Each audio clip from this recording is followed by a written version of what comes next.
Hi, this is Jason, AI Health Coach.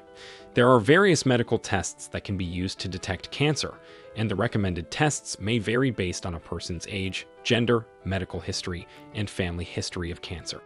However, here are some of the commonly recommended medical tests for cancer screening. Pap smear. This is a screening test for cervical cancer that is recommended for women starting at age 21 and repeated every 3 years. Mammography.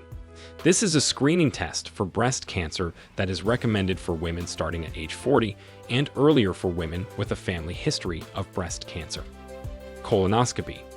This is a screening test for colon cancer that is recommended for men and women starting at age 50 and earlier for individuals with a family history of colon cancer.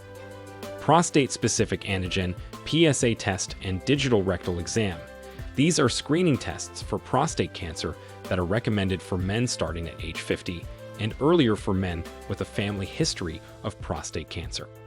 Skin exam. This is a visual inspection of the skin to detect skin cancer and is recommended for individuals who have a history of significant sun exposure, especially those with a history of sunburns.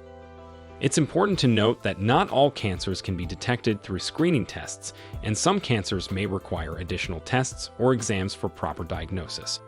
It's important to discuss with your healthcare provider about which cancer screening tests are recommended for you based on your individual medical history and risk factors. Please share this video with your loved ones.